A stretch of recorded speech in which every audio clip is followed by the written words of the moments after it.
حضرت علی نے فرمایا، 6 چیزوں کی شکایت کبھی نہ کرنا: اپنی قسمت کی، اولاد کے سامنے اپنے بڑوں کی، اپنا ذاتی مکان ہوتے ہوئے اس کی تنگی کی، بھول کر بھی اپنے ماں باپ یا استاد کی، غیر کے سامنے اپنے دوست کی، رخصت کرنے کے بعد اپنے مہمان کی۔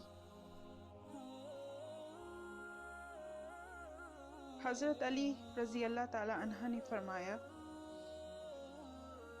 یہ زندگی 2 دن کی ہے، ایک دن تمہارے حق میں اور دوسرے دن تمہارے مخالف۔ جس دن تمہارے حق میں ہو اس دن غرور مت کرنا، اور جس دن تمہارے مخالف ہو اس دن صبر کرنا۔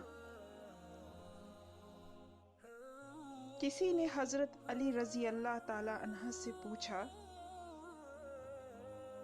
دوست اور بھائی میں کیا فرق ہے؟ آپ نے فرمایا، بھائی سونا ہے اور دوست ہیرا ہے۔ اس آدمی نے کہا، آپ نے بھائی کو کم قیمت اور دوست کو قیمتی چیز سے کیوں تشبیہ دی؟ تو آپ نے فرمایا، سونے میں اگر دراڑ آ جائے تو اس کو پگھلا کر بالکل پہلے جیسا بنایا جا سکتا ہے، جبکہ ہیرے میں دراڑ آ جائے تو وہ کبھی بھی پہلے جیسا نہیں بن سکتا۔ حضرت علی نے فرمایا، ہمیشہ منفرد کردار رکھو، جیسے نمک اس کی موجودگی محسوس نہیں ہوتی، مگر اس کی غیر موجودگی تمام چیزوں کو بے ذائقہ بنا دیتی ہے۔ حضرت علی رضی اللہ تعالی عنہ سے کسی نے پوچھا، آپ امیر المومنین ہیں، آپ نیچے کیوں بیٹھتے ہیں؟ آپ نے جواب دیا، نیچے بیٹھنے والا کبھی گرتا نہیں۔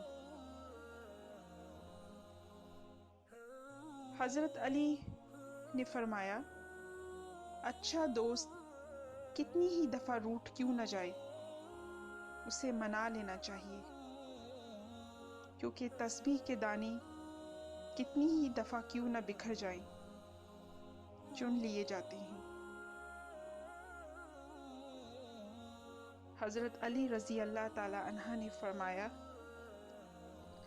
اگر تمہیں یقین ہو جائے کہ تمہارا رزق اللہ کے پاس ہے تو پھر رزق کی تلاش نہ کرو، بلکہ اللہ کی تلاش کرو جس کے پاس تمہارا رزق ہے۔ حضرت علی رضی اللہ تعالی عنہ نے فرمایا، رشتوں کی خوبصورتی ایک دوسرے کی بات کو برداشت کرنے میں ہے۔ بے عیب انسان تلاش کرو گے تو اکیلے رہ جاؤ گے۔ حضرت علی نے فرمایا، اگر کسی کا ظرف آزمانا ہو تو اس کو زیادہ عزت دو، وہ اعلیٰ ظرف ہوا تو آپ کو اور زیادہ عزت دے گا، اور کم ظرف ہوا تو خود کو اعلیٰ سمجھے گا۔ حضرت فاطمہ علیہ السلام ارشاد فرماتی ہیں، اگر تمہارے گھر مہمان آئے اور بھوکا چلا گیا تو گویا وہ کسی قبرستان میں آیا تھا۔